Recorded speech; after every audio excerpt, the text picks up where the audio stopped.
Anthony Saliège, bonjour. Bonjour. Alors, vous êtes chef de cuisine à l'hostellerie Les Gorges de Pennafort, à Calas. Vous poursuivez donc l'aventure en cuisine pour traverser, bien sûr, cette page qui se tourne depuis le décès du chef Da Silva. Tout d'abord, comment vous avez connu, justement, le chef Da Silva ? Eh bien, j'étais à Paris, je travaillais avec un de ses amis, c'est monsieur François Kartheiser. C'est le chef pâtissier, il était chef pâtissier du restaurant Laurent à Paris. Et il me disait toujours qu'il avait des places pour moi, des places de second. Et donc le jour où j'ai voulu partir de Paris, il m'a envoyé à Pennafort, chez Philippe Da Silva. Et c'est là que ça a commencé en 2000, mon aventure à Pennafort. Pendant combien de temps ? De 2000, je suis resté 1 an et puis je suis parti au bout d'1 an et le chef il m'a rappelé déjà, on s'appelait parce que le courant passait bien et moi j'avais un CDD donc je suis resté 1 an et je suis remonté en Bourgogne parce que je suis natif de Bourgogne. Et vous avez fait vos armes ailleurs, c'est ça ? Je suis redescendu 6 mois après, le chef il m'a convaincu de redescendre en 2001, donc je suis parti juste 6 mois et je suis resté là jusqu'en 2007 après. J'ai été second jusqu'en 2007. Qu'est-ce qui vous a transmis, qu'est-ce qui vous a légué exactement pendant toutes ces années de travail en commun ? J'étais jeune, c'était mon premier poste de second et il a fini. Bon, j'avais déjà fait des bonnes maisons comme la Meuloise, 3 macarons, comme le Laurent à Paris et puis comme Roland Chanlieu aussi, un macaron à Beaune.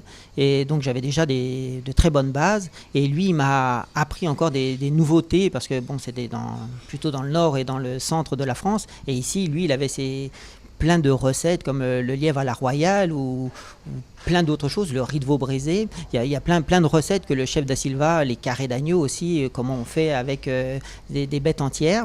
Et donc, il m'a appris plein de choses tout au long de ces années jusqu'en 2007. Et c'est pour ça qu'après, je suis remonté chef en Bourgogne.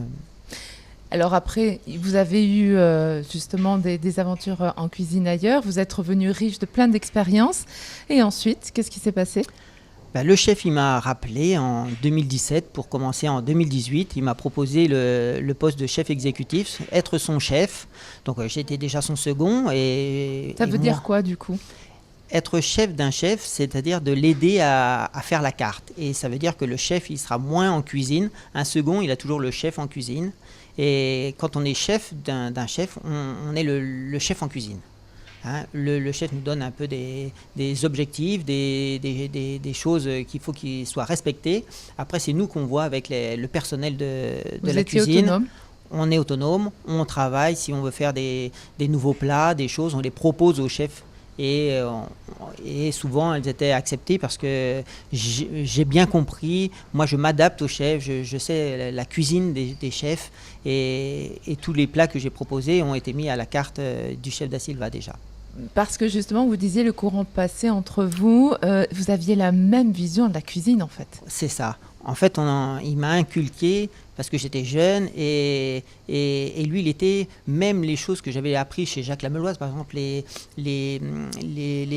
jus de légumes, voilà, tout ça, exemples. Et des jus de légumes, le jus d'oignon, le jus de carotte, le jus de betterave, tous ces jus. Le chef, le lever du pigeon, je me rappelle avant, en 2000 quand je suis venu, on cuisait les pigeons entiers et après pendant le service, il fallait se dépêcher de lever ces pigeons. Enfin, ça nous mettait dans le jus incroyable en cuisine. Et j'avais dit, moi chef, on m'a appris en Bourgogne, chez Jacques Lameuloise, à lever les pigeons avant la cuisson. Et on les cuisait d'une telle manière et on les désossait avant. Et ça a tout de suite été accepté. Et il a vu que j'allais toujours de l'avant, toujours pour que ça aille mieux en cuisine et pour que ce soit très bien aussi. Donc, on s'entendait bien. On avait la même vision. Enfin, c'est plutôt moi qui avais la même vision que lui, parce que c'est lui qui est plus ancien et c'est mon chef. On respecte son chef. On sent qu'il y a toujours un immense respect, justement, maintenant que chef Da Silva nous a quittés.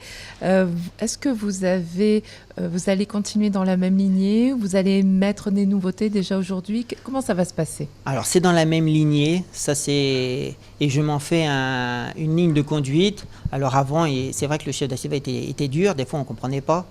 Maintenant, je comprends. Maintenant que j'ai sa place, je comprends que pour qu'on ait des bons résultats, il faut être dur et être droit, être rigoureux. Donc, les clients sont habitués. Ici, c'est une clientèle surtout, elle vient de partout, mais aussi on a une grosse clientèle locale. Enfin, locale, ça va de toute la région et même plus encore, mais c'est quand même local. On a du monde l'hiver, on a beaucoup de monde l'été, bien sûr, parce que là, il y a les touristes, mais ils adorent cette cuisine-là. Et donc, on ne va pas tout changer, on fait comme d'habitude. Avant, on changeait les plats au niveau de la saison. Donc là, on fait la structure des menus est la même. Donc on a toujours ces petits plats, cette longueur de menu. Il y aura toujours la même signature. Même signature, mais les plats vont changer, vont évoluer. Nous, on ne veut pas stagner, mais le chef Da Silva ne stagnait pas. Le chef Da Silva était toujours en mouvement et c'est moi qui faisais déjà des nouveaux plats. Et là, ça va continuer toujours dans la même lignée. Et pour que les clients qui sont habitués ne voient pas cette différence comment on peut dire Vous avez votre touche, votre façon à vous aussi de cuisiner, mais vous, globalement, vous gardez certains plats. Des exemples, par exemple. Par exemple, le ravioli de foie gras ne bougera pas. Il sera toujours là. Ça, c'est rassurant pour nos auditeurs. Les bien raviolis sûr, de foie gras seront toujours là. sont toujours là, que ce soit l'été ou l'hiver. Le ravioli de foie gras, ça, c'est le plat signature. Il restera toujours. Après, il y a des petits changements. Bon, le chef, il était d'origine portugaise, donc il aimait bien ces sauces sucrées, des sauces qui sont faites avec du Porto, du cognac, du Madère. Voilà, des réductions de Porto. Et donc, ça va un petit peu changer, puisque moi, je suis bourguignon, je cuisine beaucoup au vin rouge ou au vin blanc. Bon, alors là, j'étais chef à Chablis, mais on ne va pas utiliser du Chablis. Ici, c'est la maison. On est avec le Saint-Julien. Le Saint-Julien, c'est le vin de la maison. Donc, on travaille beaucoup au Saint-Julien. Il y aura des petites nuances, donc. Et donc, voilà, les sauces seront moins sucrées, un petit peu plus de peps. Après, c'est chaque goût, mais venez goûter, j'ai envie de dire, et c'est tout aussi bon.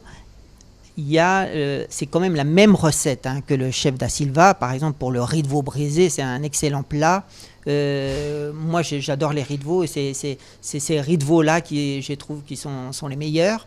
Et cette recette-là, et donc on va continuer, mais je vous dis, plutôt vin blanc qu'au Porto. Alors, quel est votre objectif justement pour un établissement étoilé Michelin? C'est effectivement de maintenir, d'acquérir de nouvelles étoiles. C'est de maintenir ce macaron. Alors, il faut toujours voir plus haut. On ne peut pas dire, tiens, on fait comme avant. Ce serait vraiment le minimum. Voilà. Et c'est pas comme ça qu'on garde une étoile. J'avais entendu, moi j'ai travaillé, j'ai fait que des restaurants étoilés, et il faut toujours voir plus haut pour être sûr d'avoir ce qu'on veut. Donc un macaron. Nous, on n'a pas la prétention de vouloir 2 macarons, mais on travaille parce qu'on n'a pas de limite, en fait. C'est un peu le guide Michelin, on sait jamais. On ne sait pas qu'est-ce qu'on fait pour avoir un macaron. Donc on donne notre maximum.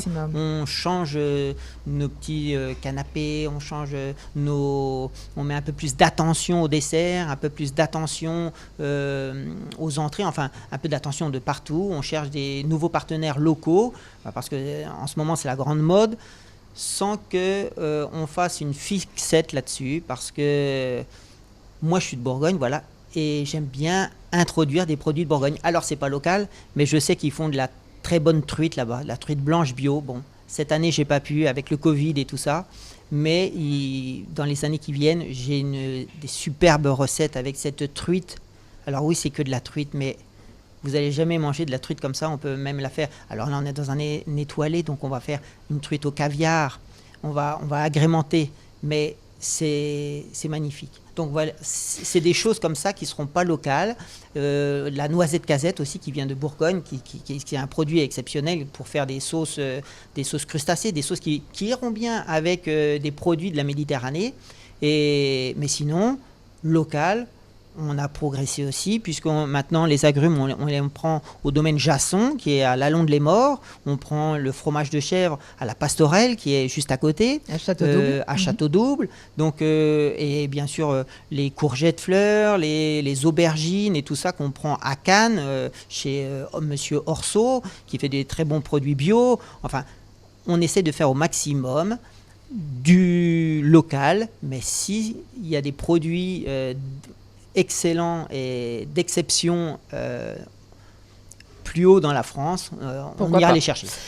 Alors, ce qui compte pour vous, c'est la satisfaction clientèle et la qualité. C'est vraiment 2 critères absolument... C'est les 2 critères. Voilà, obligatoires. On veut la qualité et on écoute le client. Surtout, on écoute le client. Faire plaisir au client, c'était Chef da Silva. C'était vraiment tout ce qu'il désirait. C'est ce que m'a inculqué le chef da Silva. Donc moi je vais en salle à chaque fin de service, au maximum. Il y a des fois, on est tellement débordé qu'il peut arriver que vous ne me voyez pas en salle à la fin du service, c'est que je suis en cuisine. Alors si vous voulez me voir, vous pouvez demander de voir le chef. Je viendrai, vous venez me voir en cuisine, mais je suis là. Et sinon, je fais le tour en salle et je demande, ou en terrasse, et je demande si ça a été, et je suis à l'écoute. Et vous avez quel retour? Voilà. J'ai que des bons retours. Et je demande si ça plaît aussi. Là, j'avais fait une petite recette avec une courgette farcie. Il y avait des champignons dedans, il y avait des artichauts, il y avait des olives. Enfin, c'était une bonne recette. Et je liais le tout avec, justement, comme je me sers des fromages de chèvre à Château-Double. Donc, j'avais mis un petit peu. Moi, je mange que du fromage de chèvre. Donc, j'avais mis du fromage de chèvre dans cette préparation. Moi, j'adorais ça. Mais il y a un tout petit pourcentage de personnes qui n'a pas aimé, qui a laissé un peu cette courgette de côté. Eh bien, ça, c'est quelque chose que j'ai su parce que je fais le tour de la salle et qu'on m'a expliqué tout ça. Ça leur faisait penser à la cuisine qu'ils avaient mangée. Ils étaient allés au Liban, tout ça. Ça leur a fait penser cette petite farce comme ça. Donc, j'ai enlevé.